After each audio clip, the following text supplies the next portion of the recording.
Chase Jackson, thank you so much for joining us. You are such a wonderful part of our sport. We love here on Podium to talk about all the events, the track events and the field events. And shot put is definitely one of our faves. So we were absolutely delighted when you said you'd come and talk to us. Yeah, I'm very excited. I've been pretty pumped for this since you emailed me. But you've had a super busy season already, like a great indoor season, and your outdoor season just looks like you haven't taken a break at all between that indoor and outdoor season. You're just going from strength to strength. Yeah, I mean, it's kind of like we got front loaded with the Chinese Diamond Leagues, so they're so early.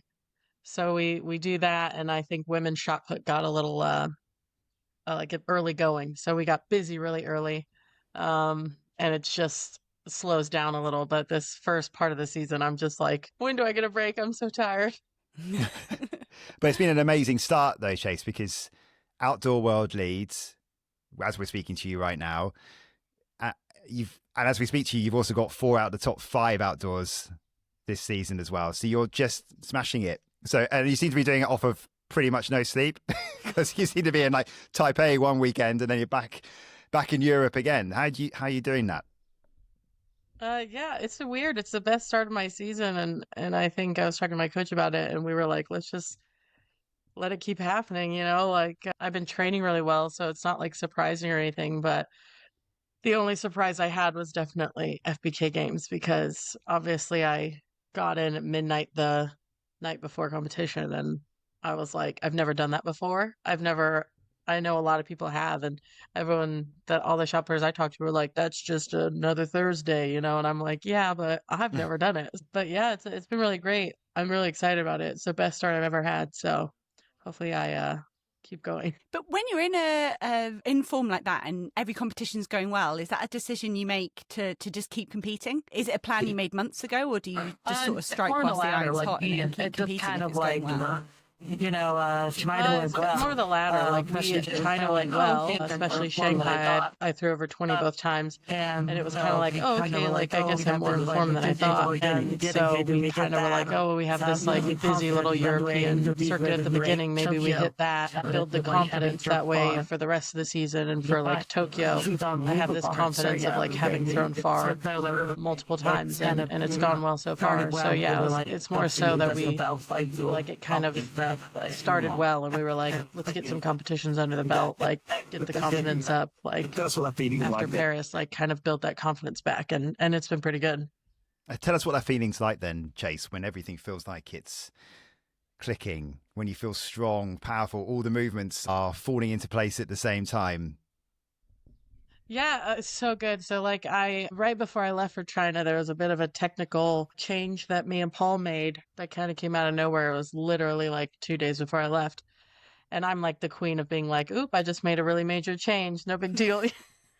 And so we did that, but whatever it was has made it to where I feel pretty confident in like every throw. So like it it's the best I've ever felt in a season as far as like knowing I can at least get one out there. And so for instance, when I got to Hanglo and I knew I was really tired and I knew I didn't get a shakeout, like I'm just going off of whatever. I knew I could feel that throw out, and it happened on the first throw. And then the competition slowed down a bit, and I didn't have the stamina to stay with it. But like I knew I could get one. And I remember I think it was Maggie before, I was like, I'm just going to make my first throw my best throw, and then we'll go from there. And then I threw that, and she was like, I guess you weren't lying. I was like, no, I'm telling you. But it feels good because I have this one technical cue that just like I know is going to work. And I felt it at every meet. So it's kind of created this confidence. I feel so good. Like I'm not worried when I go into a meet. Like I know I can get at least one going, and that feels good after like, you know, the sector fouling at the Paris qualifications and stuff. I think it was making sure I have that confidence going into another major with like a technical cue that I can really rely on, and it's just so good. We are going to come to Paris, and I promise we won't linger on it for too long when we do.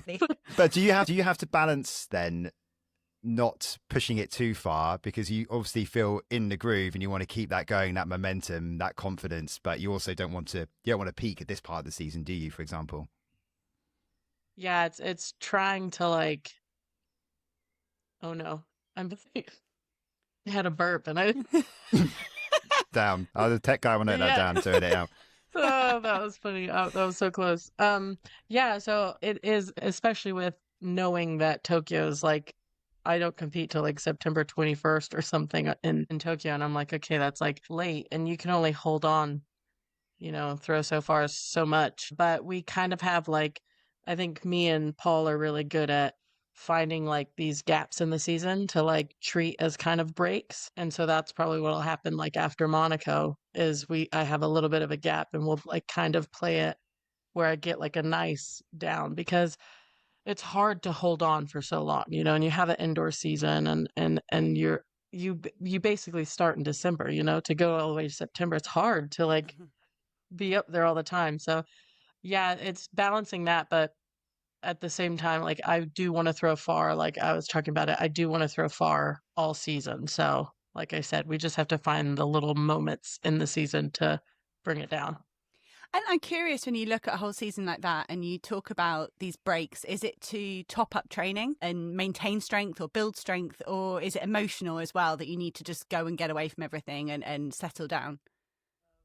Yeah, it's definitely like a bit of like mental relax. So like not being in competition mode, not being in crazy mode for 5 minutes, like give yourself a minute. But yeah, it's a bit of both. So like I typically like what I've done strength wise, I've usually done out of season and then it's all about maintaining. But then like for instance, this little trip I had where I had like 5 meets or whatever, really back to back. Now it's about like getting some practice time. Like I need actual practice time where it's not just 2 days with my coach and then I'm off again, which is kind of how it's been. So yeah, I remember after Hangalo, I called Paul and I said, I just need to practice. It's like I need a couple of weeks of practice because like I'm doing okay, but like I need to train. I need some just chill training. And you spoke about this technical change you guys have made. Are you willing to talk about it, or is it like secret and you wouldn't want anyone else to steal it? I'm not going to steal it, by the way, not for myself. No, I don't mind. I like to, I think being transparent is the best way to like grow the sport, if I want people to throw far after me as well. So like, I'm all about transparency. Yeah, it was just, it just has something to do with my left arm, like how I use it in the ring. So I kind of open out of the back and then bring it back and really, really like throw it to catapult it. It's very, very scientific stuff. But I want to say I can't remember when it was now. It was probably 2 or 3 years ago. You and Paul were very kind and you let me come over to Loughborough and watch you guys train. Because I was aware I was coming into commentary and I was like, I don't want to just say, oh, they look happy with that. Or, it looks like it could be good. I wanted more than that. And you guys, you blew my mind with I think you tried to teach me how to rotate and it was just an absolute mess. So Yeah. I love hearing about all those little tinkering changes you make. Yeah, I remember that. And I remember appreciating that you cared about making sure you knew what you were talking about and you wanted to kind of what was like the best see thing the you background learned, of it. Hannah, watching it? So that was really cool. Like, Yeah. no, how dynamic it really is. I think it's the balance.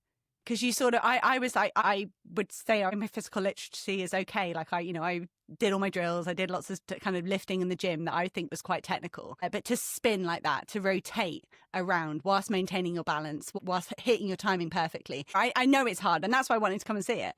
And to see it broken down into the drills that you do to get to that point where you can spin that quickly. Yeah. And also, Chase, you were talking about being transparent about technique and the way you prepare.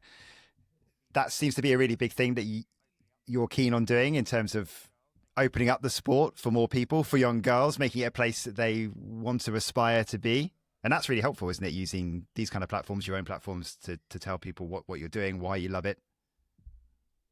Yeah, I mean, I think I remember people used to kind of be like, oh, you got to be secretive. Like you don't want people to know what you're doing and all that stuff. And I just think that's like, it's cool for you, I guess. But for me, I think it's stupid. Like, I think if you want the sport to grow, then you want people to do well in it and you want it to like be something that someone sees as accessible. So like for me, it's important to be transparent about that. Like I don't mind posting my lifts. I don't mind posting my drills. Like it just seems like it depends on where you want your sport to go. And I just want, for me, I want like women's shot put to grow, and I want people to see it for what it is and stuff like that. So yeah, I prefer to be quite transparent about what me and Paul are doing. And if some girl comes and beats me, then Maybe that's it's on Hannah. me, you know. Hannah's on her I way. gotta throw further.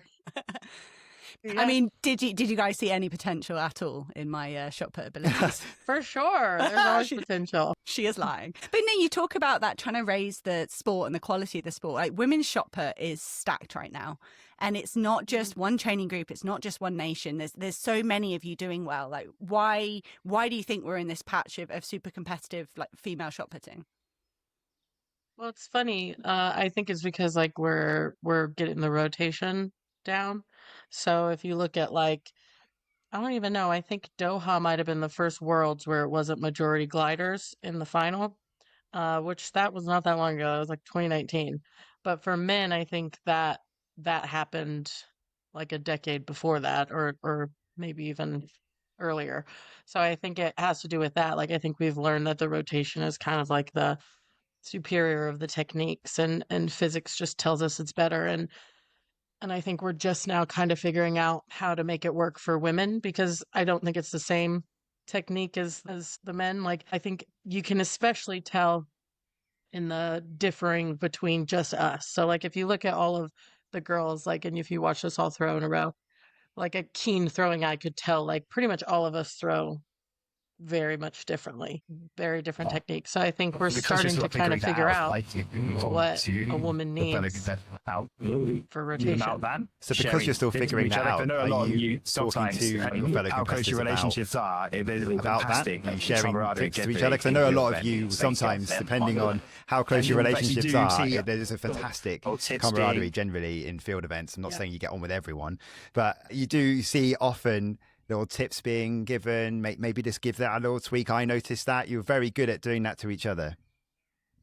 Yeah, it definitely is. Like most of us train together because we're like kind of out there, and it's like, what time are you going to train? Oh, we're going at this time. We all go together to practice out in these countries. So like we see each other, we talk about it all the time. We kind of look at what each other are doing. Everyone's different. Some people are more secretive, but I think another good thing is like we have gotten a lot more a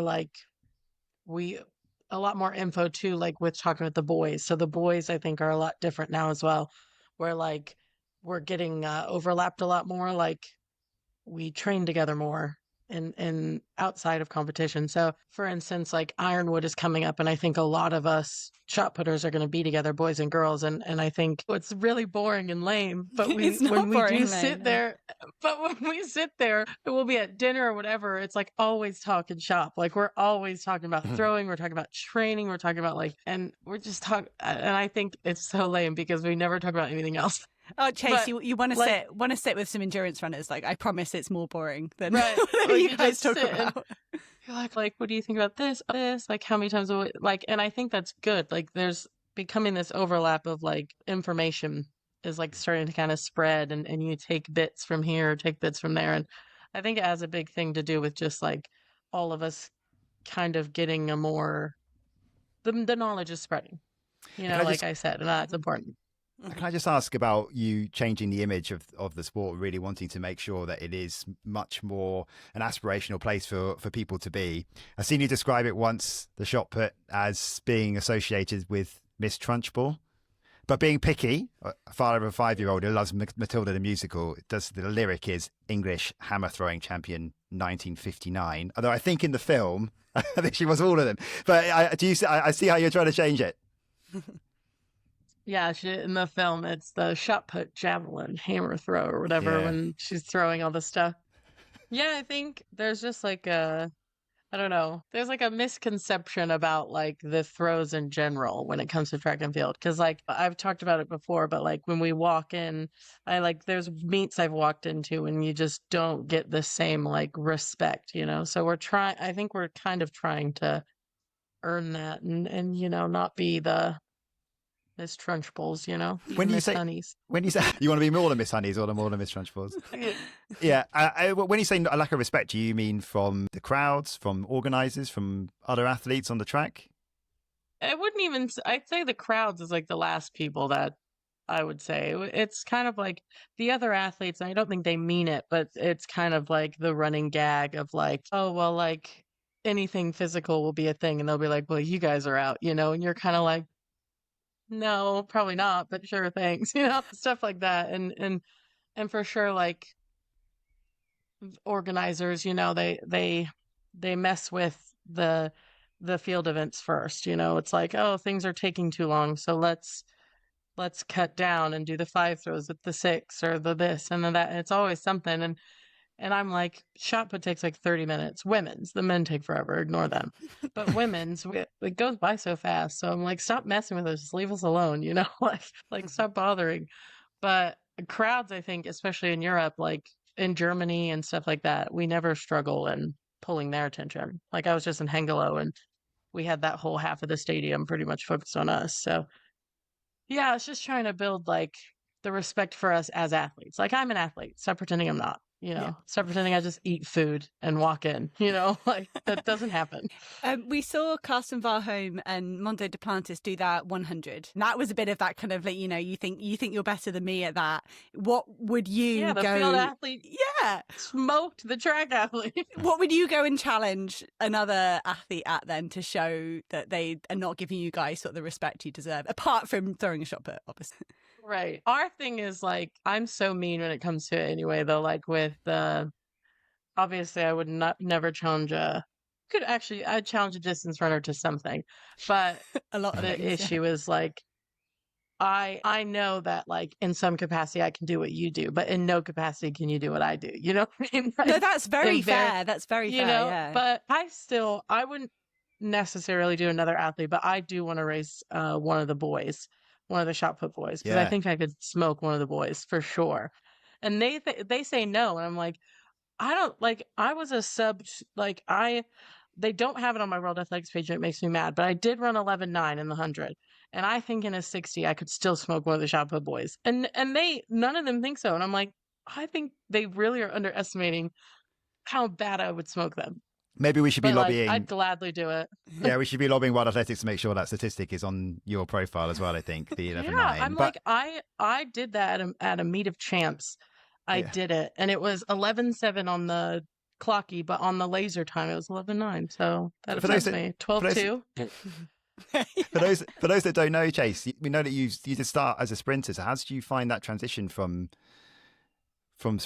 sprinting to what you're doing now? What was the journey there? Because that's a massive change. Yeah, it happens like it's like college in it. So I did college in it. Does that something that's not something that definitely is Native American, is it? We've got a blend of lingo here. So some university in it. Yeah, so when I went to school, that's kind of, so I did in high school, I did the 4x1, the 4x2, shot and jab. That was like pretty much my 5. You get 5. Those are the 5 I pretty much always did. And shot and jab wasn't really like that big of a deal to me. I liked it, but it was really just kind of like to chill with my sister. We just threw things around. But then as I started getting recruited, I got recruited a lot for multis and stuff. And I think I said this before, but it was like all about like changing my body composition and stuff in school. And because I was never like small in school, but I was just happened to be fast. And so I think when I was talking to throws coaches, it was a bit more about, they cared more about my athleticism. They liked watching me play volleyball and they liked watching me play basketball. Whereas like the multis coaches and the sprint coaches were a bit more like, oh, we could like do this. And then if you just work off this weight. And then I was just kind of like, I don't, like it was all that chat. Whereas throws coaches, it was all about like me as an athlete. So I think that's what kind of pulled me into throws going to Oklahoma State. So yeah, just transitioned from there. I didn't really like which I'm sure would have been a necessity to like, I mean, you see a multi, you see Anna Hall, like I'd need to have some abs, she's ripped. But yeah, I think I just didn't really want to talk about, I don't know, I didn't like that they talked about my body. They didn't care about me as an athlete. So I did throws in college and I didn't really like it until my senior year. I was going to say, because from an international perspective, I only really became aware of you in that 2022 season. And maybe the pandemic had something to do with that as well. But like, what was your college career? Like, what are your collegiate credentials? I always like made the final, or I always did a couple podiums at conference, which see in America, like I feel like I didn't know anything about like the international track scene. I didn't know it was a thing. I didn't know track and field was a thing. Like I knew it happened in my head, it happened at the Olympics and that was it, right? Like 90% of the world. Like it happened at the Olympics, that's it. Cool. So I had like no knowledge of it. So like in college, you know, I'm making like the final and conference, throwing like 17 mid, maybe low, thinking like, oh, this is elite, like this is lit, you know. And then as I started, Nick Miller, who's a hammer thrower for the UK, he was one of my teammates, and he sort of started being like, oh no, this is a thing. Like I remember him being like, I have Commonwealths this year, and I'm like, who? Like, was that? Like, I don't know what you're talking about. So I slowly started getting kind of like introduced into it. And then that was like when my senior year, I really was like, I could actually do something here. So up until then, I think I'd only thrown like 17 high, maybe. But then my senior year is when I started kind of like really liking it and being like, oh, I can actually do something after. Like I can go somewhere. Like this can be a thing. And I feel like 1846, and nobody even looked at me. That was great. What year was that, though? What year was that, your senior year? 2016. Okay. I threw 1846 at the Olympic trials for Rio. And I was like, wow, like the doors, like the world's my oyster. The door's opening. And it didn't, because I didn't realize like I was in the US and there was like 8 girls over 19 at the time. And I was like, never mind. But here you are now, though, Jace, at the very top of your game. Yeah. Can we go back to those comments, though, about what you saying about when you transitioned to the throws, when you started doing shot and you moved away from sprinting, and you were talking about, you know, unhappy with some of the things that people were saying to you, like in terms of the body image stuff, and now it's completely different. Like, you know, your quotes about saying things like "strong is beautiful." It's a brilliant way of also telling trolls to back off as well, because it's something we've been speaking to Ailish McColgan about body image this week, last few weeks, about abuse online, and telling us how it's that sort of thing bounces off her. She's never affected her, but is it something that did affect you? How have you reacted, and how have you sort of changed over the years? Oh, damn. Bless her. Because I hate it. I'm glad it bounced off her. No, I struggled with it at first because when I was like low key, you know, you don't have that much attention on you. So it's whatever. And then when I think the very first experience I had of it on like a mass scale was when World Athletics posted me after I got the American record running to my husband. I think it was like 10 million views on this video and a lot of comments. And I got a little bit dragged into like the negative comments and stuff. And it was my Mitch was telling me like, oh, you got to stop looking at it, you know, and like you tell people, oh, don't look at it, but it's so much harder to not. And I just remember scrolling on my phone one day, just looking at all these like hate comments and being like, oh, people are so mean, you know, and Mitch was like, yeah, but look at the other comments, you know, and I was like, you're right. So I started looking at the really like the good comments that were on this post, and they outdid the mean comments by so much, and I was like, oh, okay, so like they can all be all this meanness, but then I'm like, but look at like the good stuff. Like look at how many people defended you. Look at how many people are saying nice things about you. So I think that was kind of the turning point. So that was like 2023. That was kind of the turning point where I started like, I get plenty of like rude things being said now, but I try and focus on the good things. I try and focus on the DMs I'm getting of the girls telling me I'm inspiring them and stuff, rather than some idiot in their, you know, office on the basement of their mom's house telling me I don't look right. Yeah, that's the only kick they're getting, but you're helping to change someone else's life. That's much more important, isn't it? I guess. But I completely understand like how I think we've all had it in our different professions. Everyone feels that everyone is fair game if they feel they've got something negative to say. Absolutely, yeah. But it's better now. But I remember a lot of people ask me now, like, oh, how do you deal with it? And I'm like, it's like disingenuous to say like I just don't even look. Like let's be real. Like I look. Like I can never tell like a girl, what do you do when people say this, you know, and tell them, oh, just ignore it. Like I get that that's not a thing. I say instead, I'm like, you see it, you're gonna see it, you're gonna look at it, but like, look at the positive that's overwhelmingly more of that. Like, there's overwhelmingly more positive. Look at that, focus on that. Don't focus on this one negative piece. I think that's really good advice, because I've had advice as well, like just don't look, and you're like Yeah. that's not actually realistic. And it's almost like you Not fill realistic. you fill in the blanks with worse stuff. I'm almost Yeah. like I'd rather just know what's out there, and yeah, I think if you've got that ability to put the focus on the positive things, yeah, I think that's really healthy. I think that's lovely advice for people out there, because yeah, there's always going to be stupid people saying stupid stuff. Yeah, and you're gonna look at it. Like I said, I get plenty of mean stuff, but I just focus on. I'll just go to my DMs and look at all the girls telling me how much they look up to me, and I care about that way more than, like I said, Paul in his mom's basement. Yeah. Oh, I said Paul. He's gonna be so mad. Yeah, let's move away from this. I think we're all in agreement how much we love how much time you put into your makeup when you're like, you know, when you're out competing, which almost has its own following. It really does. I was talking to one of the girls in Taiwan, and I said, there's been 2 meets last year where I didn't have it on, and I think one was one of the Diamond Leagues, and then somewhere else, I think it might have been USA's, but my eyes had gotten irritated, and I took off all my makeup. Sarah Mitten had to give me wipes, and I took off all my makeup like in the warm-up track, because my eyes were melting. Like, I was like, I can't. And I remember afterwards, I won. Everything was good. I felt good. I walked out, and they were like, "Where's your makeup?" Like, I was like, "Bitch, like, you did it to yourself." I was like, "That's true." But it was so funny. I was like, "I just won." I was like, "Let's go." The very first interview question, I was like, "Where's your makeup? Like, what? You're boring us. Why are you here?" I was like, dang it. Well, because that's the thing. I see it. It's like athletes have only got a finite platform to show their emotion, and it's almost like that's your little like side hustle. Like, this is another way of showing. Yeah, you're going to show your strength and your ability and your talent, but then you get a little bit of a way to have some flair as well. Yeah, and then if I don't have it, people are very concerned. Just did you do it in Hengelo? Did you do it in Hengelo off like no sleep and all that travel?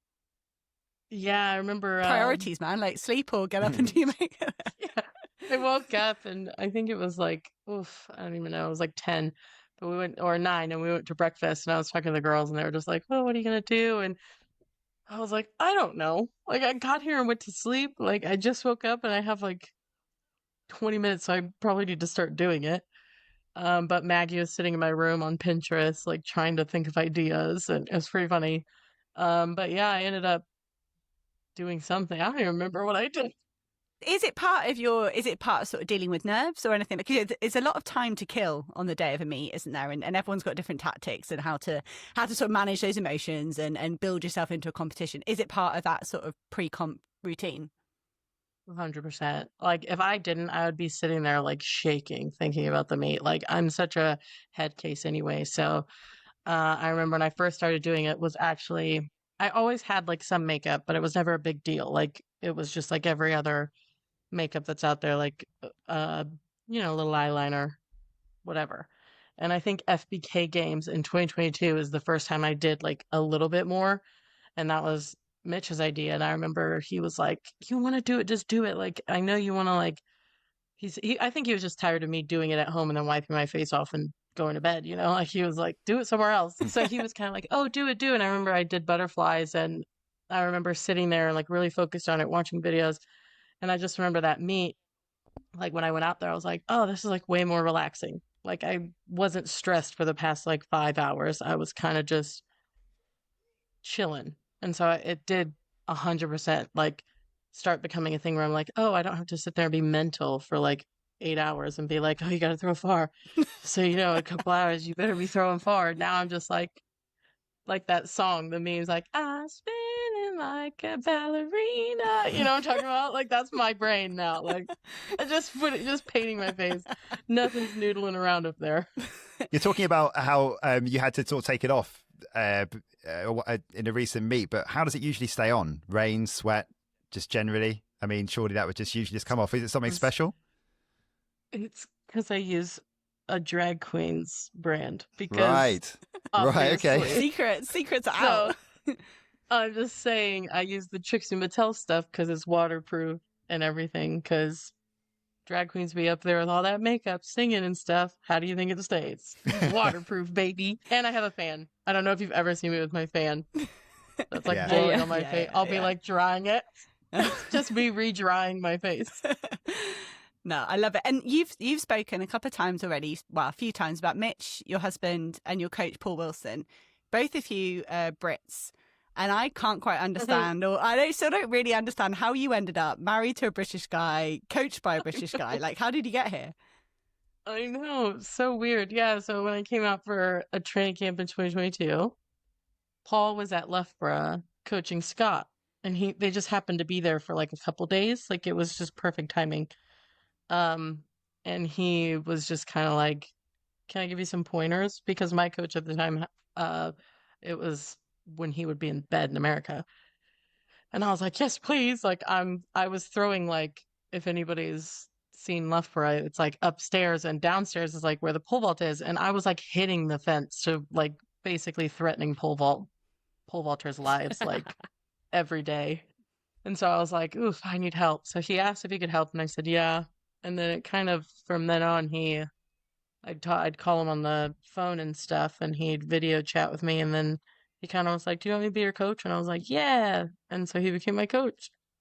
It was like, just happened to be when I just happened to be at Loughborough. He just happened to be there. And like, him and Scott don't train there or anything. They just happened to be there for like some weekend of training, so Scott could maybe something medical. I'm not sure, but it was just, I got lucky that he just happened to be there. Yeah, and that's Scott Lincoln. What is he, 150-time British champion? I don't know. It's not that many, Yeah, but it might as well be. Yeah. Do you like? And then Oh no, I was going to say, do you like the British influences on your life, Chase? Sorry, I'm back, by the way. I'm really excited to hear this interview. I've been having internet problems like crazy, so I'm really looking forward to listening back. Yeah, you're gonna have it'll be a surprise for you. Yeah, I think it's going well. I think the UK did me good. So I mean, I'm here right now, so that's nice. But yeah, I think it's been nice to kind of like, it was all accidental, you know. I think I would have kept Paul and probably moved on quicker if I hadn't met Mitch. But now it's like having like this second home that's good for these European tours, you know, like everyone else has to go all the way back to America, and I just pop over and stay in the UK. But yeah, you know, it's going well. I like British people. What about the humour? They keep me going. That's the best part. What's the worst part then? The weather. I was gonna say the food. What's wrong with the food? Beans on toast. Gotta go. What? Not enough said. I was waiting for Mitch to react. He didn't. Do He you just like? cooked me like the best food too. He just cooked me such a good dinner, and I'm like talking crap. You're like trashing. Do you drink tea? Are you a proper Brit? Do you drink tea? I love a cuppa. Oh, I love a cup of tea. Oh. Your British My accent's mother-in-law really is good, like, Chase, "You as well. want a Can I cup just of say, tea?" we've seen it a few times. This British accent's great. Thank you.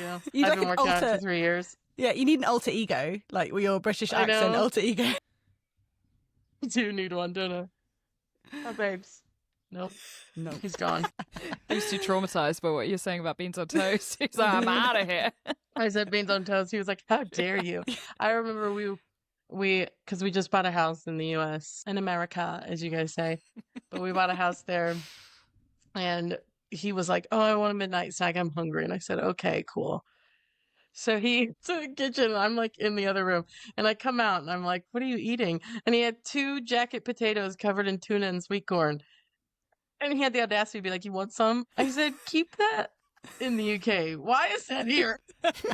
So you have so many options, and you're choosing tuna on a potato. I was like, I can't. I just can't. I thought we left this behind. I don't know what's wrong with that. That sounds so I good. know, it's a perfectly legit. Yeah, we're all being like, yeah. It's so disgusting. Oh, you people.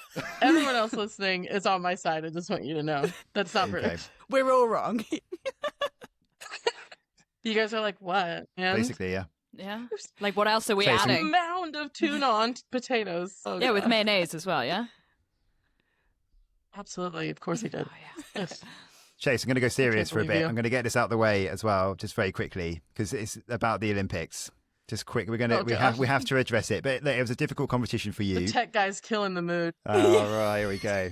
This is an in-joke. If you weren't listening before, it's because I press record on this record. I'm being called tech guy, and it's not going to stick. It's got to be a compliment, Rich, because that is how low the bar is amongst the rest of us.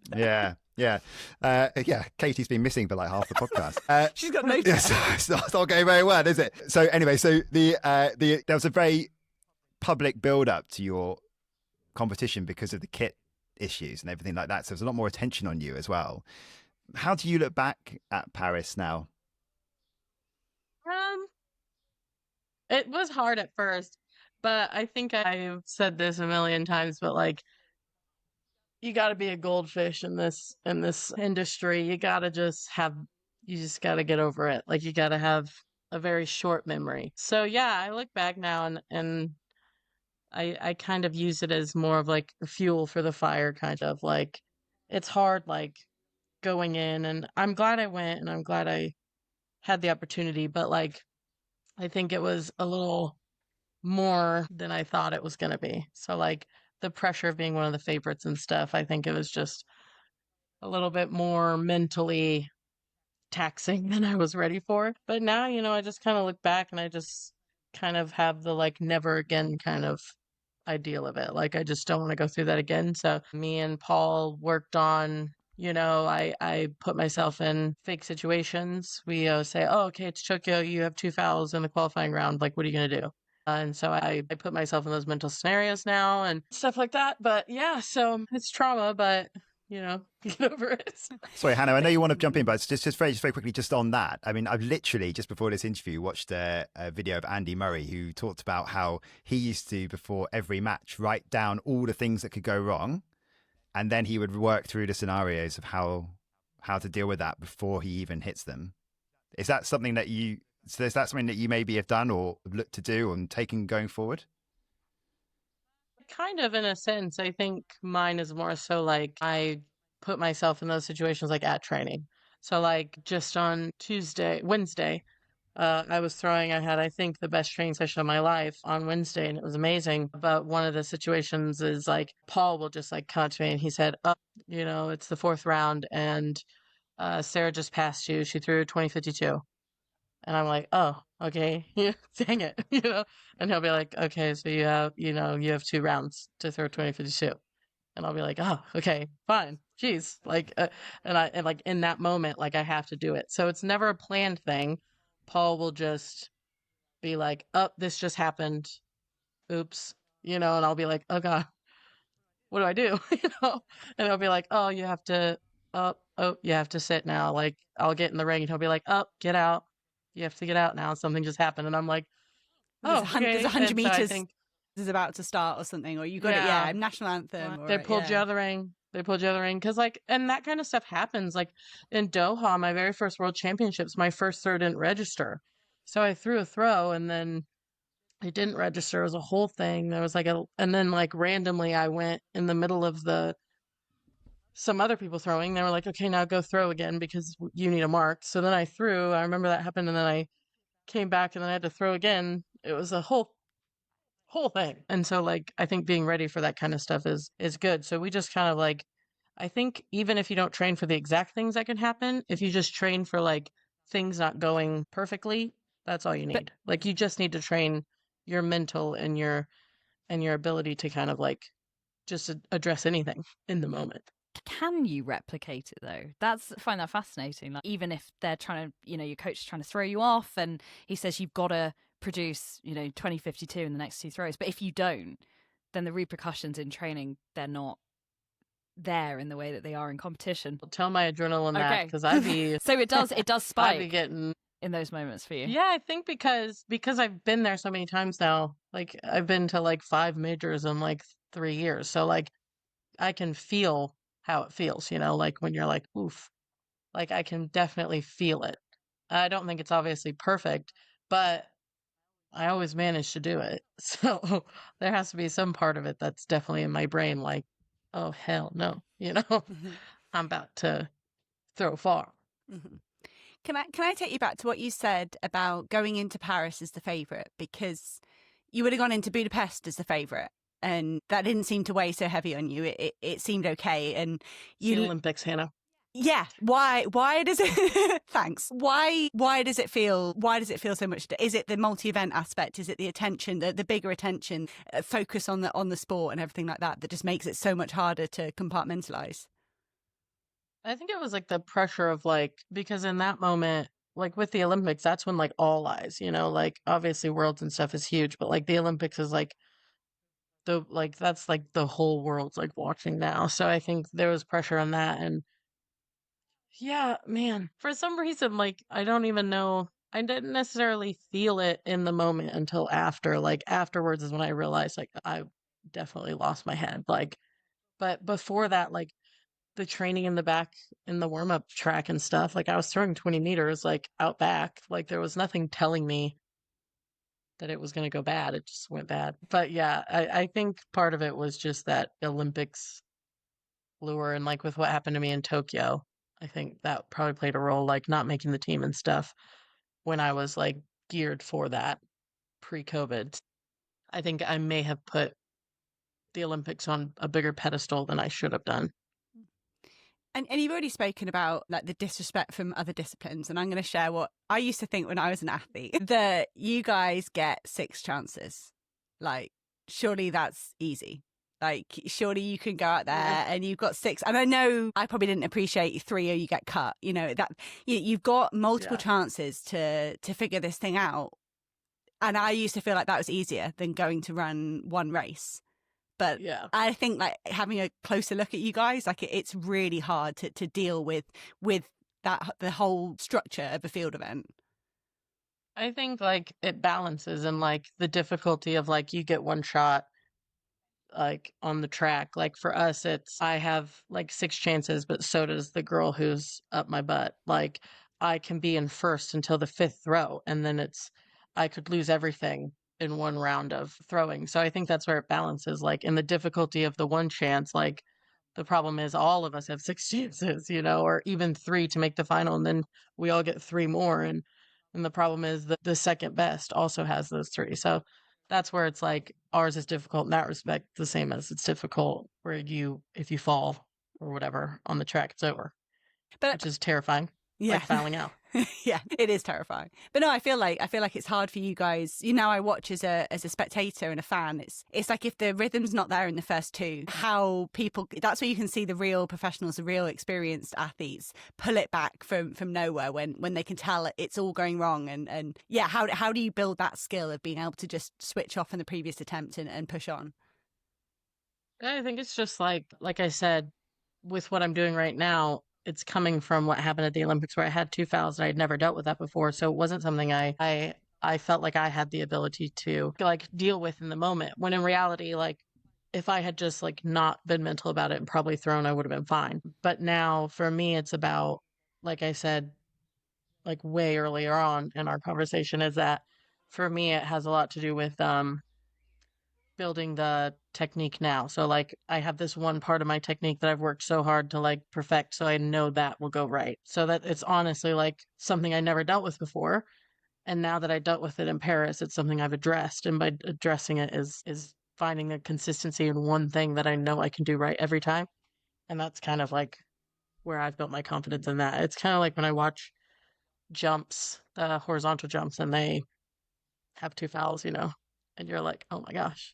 And then they do it, and I love it. I just love field, though. I'm a little biased, but it's the same thing. Like I'd never dealt with that before, so now I have this one particular thing in my technique that I rely completely. Like I know I will get something out there, at least a qualifying mark, to get to a final. After I bought traumatized me. After I brought the mood down, Chase, I think I've earned the right to bring it back up again. So the World Championships in Tokyo. Yeah. Only 2 other women have won 3 straight titles. You've already made history as the first woman from the USA to win World Shot Put gold. How much would it mean for you then to become the first from North America to win it 3 times? That'd be lit. I'd love that. Because I think another thing is I think I'm the only one to win on their first throw twice, if not even once. because I've won on my first throw both times, technically. So I told Paul Wednesday too. I was like, let's just win on my first throw. That way we can still like stand tall as like the least stressed out coach and athlete combination in world athletics history. It's like, yeah. But yeah, I that's something I'm fighting for really hard this year is especially after Paris. I'm like with Tokyo, I'm like, I want to retain my title. I want my 3 in a row. Like I don't want to lose that. And I think I'm setting up really well for it. And I'm very excited and I'm so pumped. Who's the biggest threat then? Who when you're trying to motivate yourself in those scenarios, who are the faces that are coming up? I think the usual suspects that we bring up is like Jess Schilder and Sarah Minton. But the problem is I know all of the girls can throw pretty far. So I think as someone who loves my sport, it would be amazing, in my opinion, for like Yemi and Jess and Maggie to find 20 again and Sarah and me, like to have 5 of us over 20 could be so amazing. Preferably me on the top, but either way, I think the visual of that like happening in our final is a pretty cool like thing. Like in my brain, I'm like, oh my gosh, we could have like 5 girls, maybe even 6. You never know. Over 20, that'd be elite. I feel like my perfect final would be that you all do that, but then it gets close to that final 6th attempt and then you're all kind of outdoing each other. But that goes against your theory of one and done. Well, that's fine. They'll be vying for the silver and bronze. Oh, I see. Tense behind. Okay. I gotta keep Paul's heart healthy. Can't stress him out. It goes back to what we were saying earlier on about the camaraderie in your sport. Like in track, you don't hear athletes talking about their rivals in a similar kind of way. I want everyone to do this well, but then fine, I will come out on top. But they just want to get the job done. And almost sometimes I look at you guys, all the field eventers, and I just think it's almost like track athletes don't know what they're missing out on. This doesn't look as fun. They line up in the blocks or they're like running in circles forever. Regardless, like there's not a lot of time to chat, is it? So like for us, we're just sitting there with these people for so much time. Like I get that some people like to be in the moment and stuff and they don't want to chat. That's fine. But would be so bored. So I'd rather, sit there and chat with my squirrel friends. So like Sarah came to my wedding. This was supposed to, but she had training camp, but she sent me a lovely gift. Maggie was one of my bridesmaids. Like, we're all pretty close. These are the people I spend like 8 months a year with, So, like, at some point, you're like, you guys are my only friends.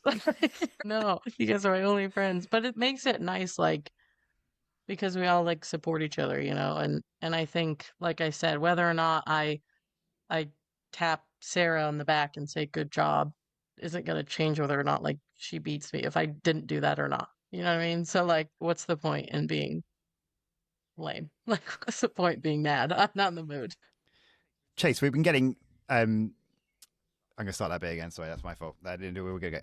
Chase, we've been getting everyone's opinion about how Grand Slam track has been going, and obviously we're actually speaking straight after the last leg was completely cancelled, and the field events especially been very vocal about, right. So this is a podcast, but Chase just did a crying eyes emoji with a. But look, did you ever look at it as a threat? I mean, they think it's going to come back with new investment. Perhaps we'll wait and see. But Michael Johnson has said that he wanted to save track. So what would you? Do you think field needs saving? And if it does, because I think the World Series of Shot Put and how that went on, I think showed 100% that the field can survive without track, but track can't survive without field.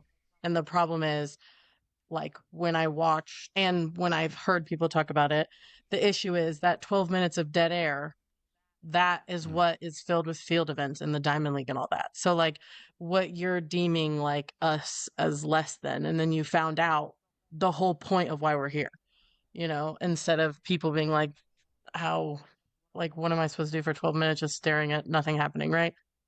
And I think that's the important, like, that's where you found out how important we are together. Like, that's the whole point of the together, is that to to break all the time when they're setting up hurdles and all that stuff. Like, why do you think we're there? You know, like we're there filling that void that they found in their broadcasting of it, which was depressing. Because But also, you can't just have people sitting there in the stands just staring at nothing for 12 minutes. Like, what sport would survive with that? well, Not yeah, one. because one argument I saw was those gaps you were talking about.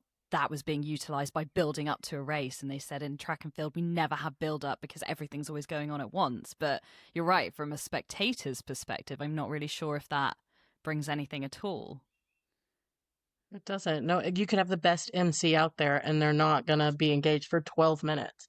Not with everyone having TikTok brain. You can't, it's like impossible. Like there's a reason that these short form content is so like effective, is because it doesn't take a lot of like brain power to like be entertained. So like the cutting back and forth is what keeps people usually locked in, like cutting between things. But like I said, the build up also, you can only say so much in so much amount of time. And to me, like that's why field, like one field event can always happen and never need track to filler, right? Because it's happening for the hour. Like pole vault, how many pole vault competitions happen? They don't need track. Like field doesn't need track. World Series of Shot Put showed that. Like that was like one of the best things I've ever watched as far as track and field on TV. Like not being biased, it was super entertaining and cool. So like to me, track needs field more than field needs track. Like we break up that dead space. Like when I watch any Diamond League events, what do you think? Like when they're setting up hurdles, we're watching triple jump, we're watching high jump, we're watching something, right? So like we need each other. Well, they need us more than we need them, really, is what I've learned.